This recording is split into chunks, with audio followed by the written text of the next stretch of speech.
Vous écoutez Samedi de lire avec l'auteur invité d'Amélie Boivin-Enfield. Je vais toujours accompagner mon auteur invité de cette semaine, Nicolas Duvernois. Et Nicolas, je veux qu'on parle de ton livre « Entrepreneur à l'état pur », qui raconte ton histoire, ton cheminement en tant qu'entrepreneur. Comment est venue l'idée, justement, de vouloir écrire cet ouvrage-là?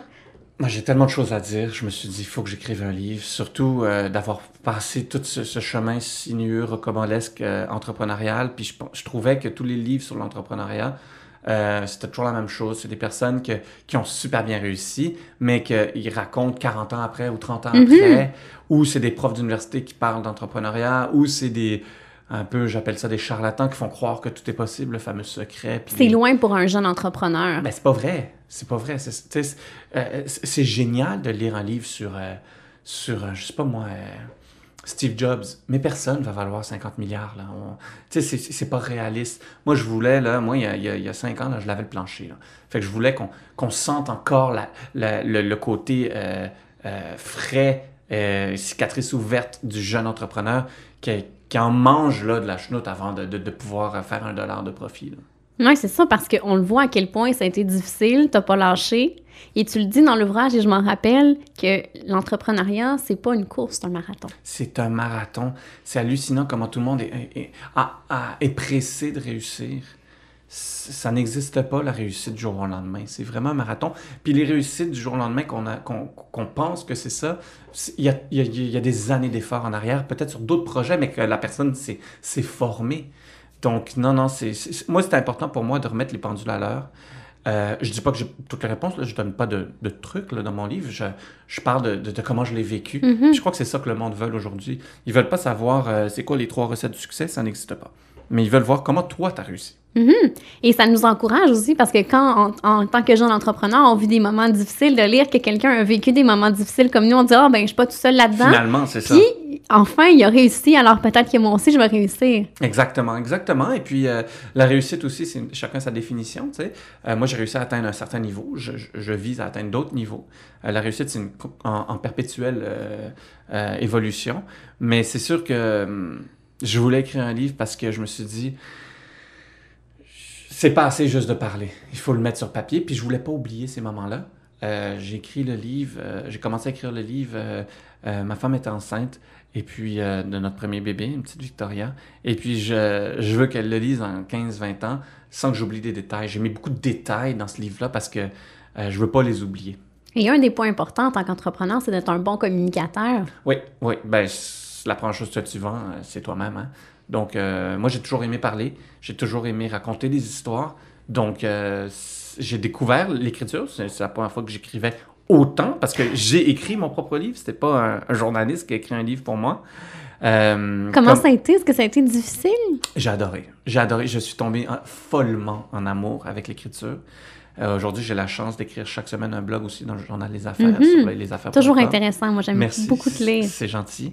Je prépare un 2e livre. Ah oui? Ah oui, non, moi, il va falloir m'arrêter là, parce que... Ça va parler de quoi? Ben, c'est encore... Ça parle toujours de l'entrepreneuriat, mais d'une autre manière. Mes chroniques sont extrêmement lues. Donc, ça va peut-être être un recueil de mes chroniques, avec d'autres trucs, bien sûr, parce que...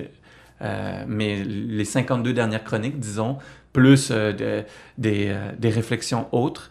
Il y a beaucoup de choses à parler sur l'entrepreneuriat et c'est le moment d'en parler parce qu'il y a une vague pro-entrepreneuriale.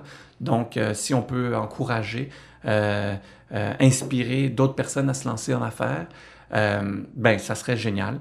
Mais c'est sûr qu'en tête, ça me chicote. J'aurais presque envie aussi de... Pas presque, j'ai envie d'écrire un roman aussi. Un roman? Oui. Quel genre? Je ne sais pas du tout. Où tu vas trouver le temps de faire ça, Nicolas? Je sais pas du tout non plus. Parce que t'es un homme d'affaires très, très occupé. Oui, je suis beaucoup en déplacement. Donc, dans les avions, tout ça, je travaille beaucoup, mais quand j'ai pas Internet, ben j'écris. Donc, ça me permet... l'écriture me permet de penser à autre chose que mon entreprise. Donc, c'est mon yoga à moi, c'est l'écriture. Et moi, je veux qu'on parle d'un beau projet. On s'en était parlé cet hiver et là, finalement, c'est lancé. Oui. Adopting. Oui, c'est malade mental.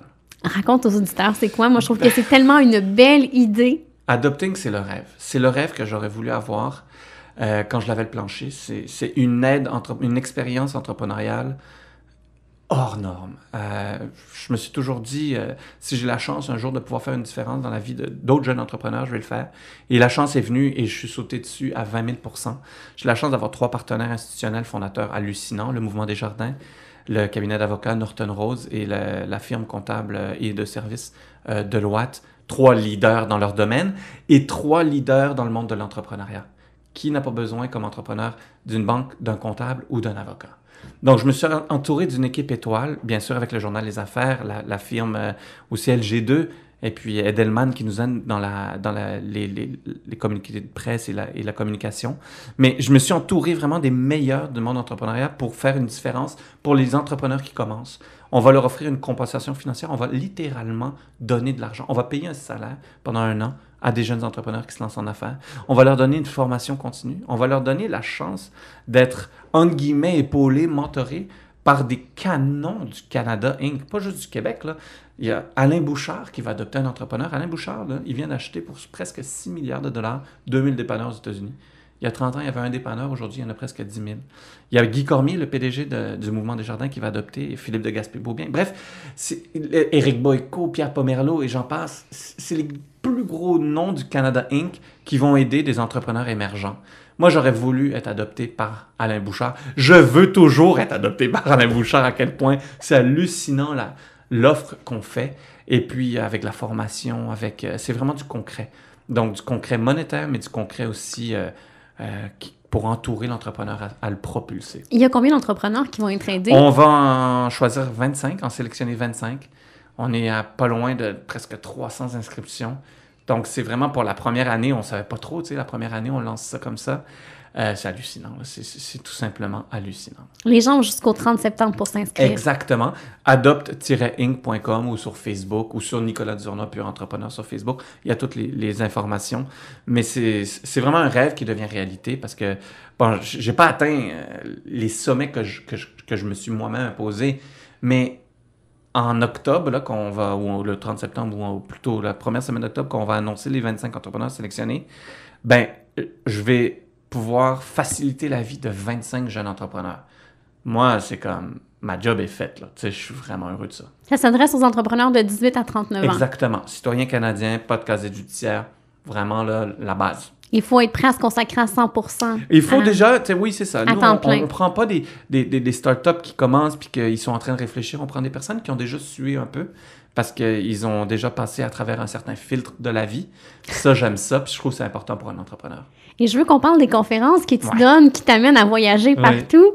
Ça, c'est la folie furieuse. Ça a commencé il y a peut-être 3 ans. Par un pur hasard, je dois remercier à tout jamais la Chambre de commerce et d'industrie de Trois-Rivières, qui a été ma première conférence. Ça a été assez rock'n'roll parce que première conférence, c'était dans le cadre des grands déjeuners d'affaires Cogeco. Il y avait 350 personnes, je crois, dans la salle. J'avais jamais fait de conférence de ma vie. Je stressais à mort. Mais j'ai adoré ça. C'est une piqûre comme comme l'écriture. Et puis aujourd'hui, je fais plus d'une centaine de conférences par année. C'est devenu presque ridicule à quel point j'en fais. J'en ai 3-4 par semaine en permanence. C'est presque une job à temps plein. C'est presque une job à temps plein, mais je peux pas ne pas faire ça. C'est ma thérapie. Ça me permet de raconter mon histoire, mais de parler d'entrepreneuriat, parler de toutes mes passions qui tournent autour de mes produits, puis ça me fait du bien. Tu sais, pendant des années, je lavais le plancher la nuit à parler à personne. Ben aujourd'hui, je me reprends puis je parle à des milliers de personnes chaque semaine. Et c'est pas juste au Québec, là. Non. C'est partout dans le monde. Oui, c'est Parce que moi, je te suis sur Facebook et c'est fou, là. Oui, je voyage énormément. Je touche du bois, tu sais, mais rien n'arrive pour rien. J'ai travaillé énormément fort. Je sais qu'il y a beaucoup de personnes qui travaillent très fort puis qui n'atteignent pas nécessairement leur objectif, mais j'abandonne pas, je continue. Puis je suis tombé aussi en amour avec l'entrepreneuriat. Pas juste avec mes produits, mais vraiment avec la cause entrepreneuriale. Je crois que pour toute ville, province, pays, continent, l'entrepreneuriat est important. Ça développe une nation comme aucun domaine peut le développer. Donc, je suis un fervent fan de l'entrepreneuriat. Et tu me fais penser que dans l'ouvrage, tu dis que tu rêverais d'avoir un premier ministre de l'entrepreneuriat ici. Ben, ou ne serait-ce qu'un ministre de l'entrepreneuriat et pas un ministre de plein de trucs. Ministre, oui, pas un premier ministre, un ministre. Non, oui, mais parce qu'aujourd'hui, les ministres de l'entrepreneuriat, c'est ministres de plein de trucs, virgule, entrepreneuriat. Non, on a besoin d'un ministre de l'entrepreneuriat pour être le chef le capitaine à bord, puis pas qu'il nous donne la direction, parce que les entrepreneurs savent où ils vont, mais qu'il nous facilite la tâche. Mhm. Ce ministre-là, c'est un déchiffreur. C'est vrai, un défricheur plutôt. Il défriche le terrain pour que l'entrepreneur, il court, là. Juste enlève-lui la neige devant lui. C'est ça que j'aimerais d'un ministre de l'entrepreneuriat. Et est-ce que tu penses que ça va arriver un jour? Oui. Oui, parce que... À force d'en parler. À force d'en parler, puis ils vont réaliser qu'ils n'auront pas le choix. On n'a pas le choix. L'entrepreneuriat, ça sort le monde de la pauvreté. Ça donne à des personnes qui n'ont pas nécessairement les bonnes notes comme moi la possibilité de se créer une entreprise. C'est une manière idéale pour un immigrant que le CV, les connaissances ne sont pas reconnues, de bâtir une nouvelle carrière. C'est plus qu'un créateur de richesse et un créateur d'emploi. Un entrepreneur, c'est un créateur de fierté. Mm-hmm. On est fiers d'Alain Bouchard, on est fiers, même si malheureusement aujourd'hui ça a été vendu, mais de Saint-Hubert, on est fiers de nos entreprises. Et puis, on n'aura pas le choix. L'entrepreneur d'aujourd'hui, en plus, devient de plus en plus un membre important de la société où il doit s'impliquer. Et puis moi, si je n'avais pas lancé Pure Vodka, il n'y aura pas 25 jeunes entrepreneurs qui auraient une chance de plus de réussir. Donc, c'est ça aussi l'entrepreneuriat. C'est pas juste les petits produits. Et l'entrepreneur aussi a des employés, alors ça amène encore plus de richesse. Oui, exactement. Et ce qui arrive aussi dans beaucoup de cas, c'est qu'il n'y a pas beaucoup de relève. Ben non. Il y a 10 000 et plus compagnies profitables au Québec qui sont en vente, qu'il n'y a pas de relève.